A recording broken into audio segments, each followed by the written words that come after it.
Sejam todos bem-vindos ao canal Companheiros da Luz. Leitura do livro Evolução em Dois Mundos. Coleção A Vida no Mundo Espiritual, obra do Espírito André Luiz, por Chico Xavier e Valdo Vieira. Iniciemos então a leitura do capítulo 6. Evolução e Sexo. 1. Aparecimento do sexo. Dobadas longas faixas de tempo, em que bactérias e células são experimentadas em reprodução agâmica, eis que determinado grupo apresenta no imo da própria constituição, qualidades magnéticas positivas e negativas, que lhes são desfechadas pelos orientadores espirituais, encarregados do progresso devido ao planeta. Pressente-se a evolução animal em vésperas de nascer. 2. Bactéria diferenciada. De todas as espécies de bactérias já formadas, uma se destaca nos imensos depósitos de água doce sobre o leito pétreo do Algonquiano. É diferenciada de quantas se estiram sobre a crosta terrestre. Não tem a característica absolutamente ameboide. Mostra configuração elipsoidal, como se fora microscópico bastonete ou girino, a que não falta leve radícula à feição de cauda. É o Leptotrix, que, em miríades de individuações, permanece por milhares de séculos nas rochas antigas, nutrindo-se simplesmente de ferro. Quando se desvencilha da minúscula carapaça ferrosa em que se esconde, é instintivamente obrigado a nadar, até que outra carapaça semelhante o envolva. Os instrutores espirituais valem-se da medida para impulsioná-lo à transformação. Perdendo os diminutos envoltórios metálicos e constrangidas a edificar abrigos idênticos que lhes atendam à necessidade de proteção, essas bactérias, que exprimem figura importante de junção no trabalho evolutivo da natureza, são compelidas ao movimento, em que não apenas se atraem umas às outras, nos prelúdios iniciais da reprodução sexuada, mas em que conhecem, por acidente, a morte em massa, da qual ressurgem nos mesmos tratos de vida em que se encontram, sob a criteriosa atenção dos condutores da Terra, para renascerem, após longo tempo de novas experimentações, na forma das algas verdes, inaugurando a comunhão sexual sobre o mundo. 3. As algas verdes. Os biologistas dos últimos tempos costumam perguntar sem resposta se as algas verdes, proprietárias de estrutura particular, descendem das primitivas cianofíceas, de tessitura mais simples, nas quais a ficocianina, associada à clorofila, é o pigmento azulado de sua composição fundamental. O hiato existente, de que dá conta Hugo de Vries, ao desenvolver o mutacionismo, foi preenchido pelas atividades dos servidores da organogênese terrestre, que submeteram a família do Leptotrix a profundas alterações nos campos do espírito, transmutando-lhe os indivíduos mais completos, que reaparecerão metamorfoseados nas algas referidas, a invadirem luxuriantemente as águas, instalando novo ciclo de progresso e renovação. 4. Concentrações fluídico-magnéticas. Ao toque dos operários divinos, a matéria elementar fora no princípio transubstanciada em massa astronômica de eletrões e prótons, que tecerão o largo berço da vida humana em plena vida cósmica. E ainda sob a inteligência deles, com a supervisão do Cristo de Deus, semelhantes recursos baseiam a formação dos átomos em elementos, combinam-se os elementos em conjuntos químicos, abrem os conjuntos químicos lugar aos coloides, mesclam-se os coloides em misturas substanciais, oferecendo ao princípio inteligente, oriundo da amplidão celeste, o ninho propício ao desenvolvimento.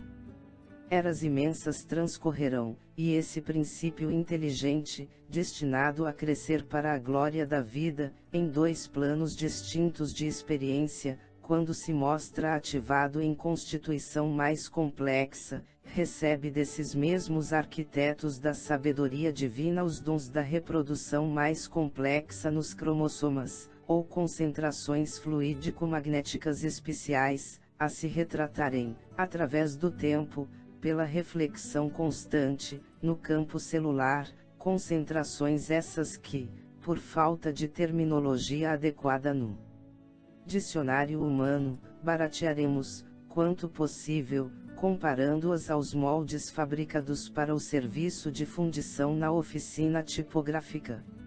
Os cromossomas, estruturados em grânulos infinitesimais de natureza fisiopsicossomática, partilham do corpo físico pelo núcleo da célula em que se mantém e do corpo espiritual pelo citoplasma em que se implantam. E como acontece aos moldes tipográficos, que são formados de linhas para que se lhes expresse o sentido, também eles são constituídos pelos elementos chamados genes, o que lhes dá, tanto quanto ocorre ao alfabeto humano, a característica de imortalidade nas células que se renovam transmitindo às sucessoras as suas particulares disposições, nas mesmas circunstâncias em que, num texto tipográfico, as letras e os moldes podem viver, indefinidamente, no material destrutível e renovável, por intermédio do qual se conservam e se exprimem na memória das gerações. Com o tempo, diferenciam-se os cromossomas nas províncias da evolução, segundo as espécies, como variam as criações do pensamento impresso, de acordo com os moldes tipográficos nas esferas da cultura. Os elementos germinativos são minuciosamente analisados e testados nas plantas, até que sofram transformações essenciais na química das algas verdes, de cuja complexão caminham no rumo de mais amplos desdobramentos. 5. Filtros de transformismo.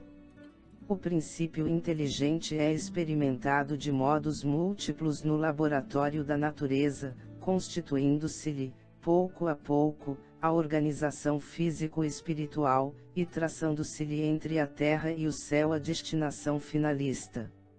Com o amparo dos trabalhadores divinos, fixa em si mesmo os selos vivos da reprodutividade, que se definem e aperfeiçoam no regaço dos milênios, deixando na retaguarda, como filtros de transformismo, não somente os reinos mineral e vegetal, institutos de recepção e expansão da onda criadora da vida, em seu fluxo incessante, como também certas classes de organismos outros que passariam a coexistir com os elementos em ascensão, qual acontece ainda hoje, quando observamos ao lado da inteligência humana, relativamente aprimorada, plantas e vermes que já existiam no pré-câmbrico inferior.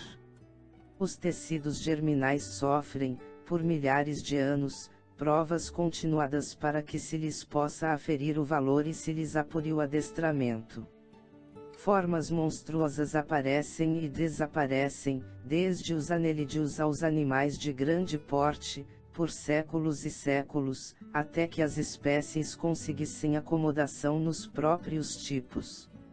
Entre as que chegam à luz e as que se fundem nas sombras, traçam-se parentescos profundos. Os cromossomas permanecem imorredouros, através dos centros genésicos de todos os seres, encarnados e desencarnados, plasmando alicerces preciosos aos estudos filogenéticos do futuro. 6. Descendência e seleção.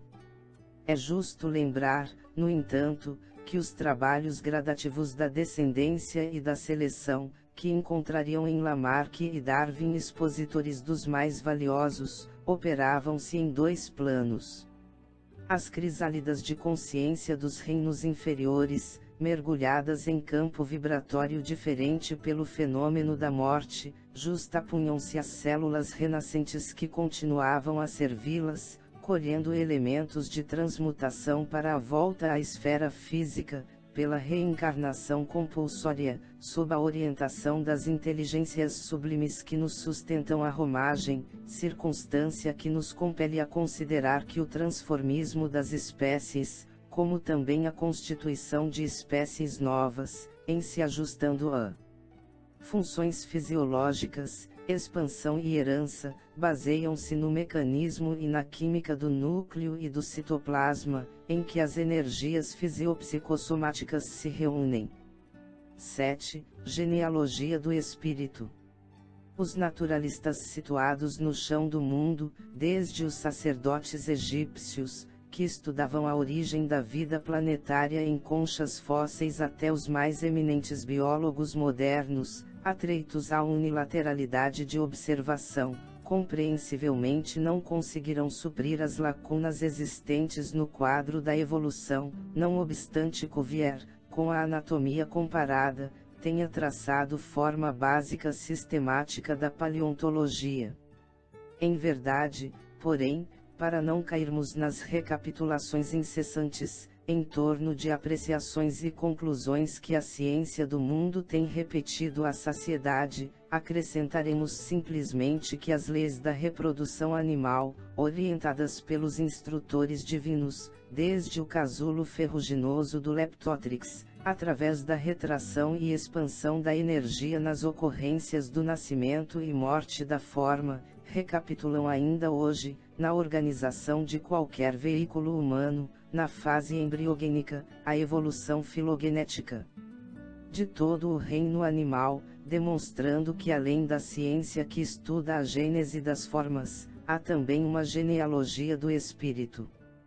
Com a supervisão celeste, o princípio inteligente gastou, desde os vírus e as bactérias das primeiras horas do protoplasma na Terra, mais ou menos 15 milhões de séculos, a fim de que pudesse, como ser pensante, embora em fase embrionária da razão, lançar as suas primeiras emissões de pensamento contínuo para os espaços cósmicos.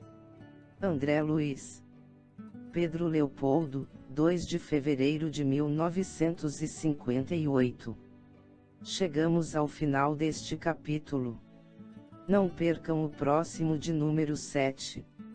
Evolução e hereditariedade. Muito obrigado, boa reflexão, que Jesus abençoe a todos.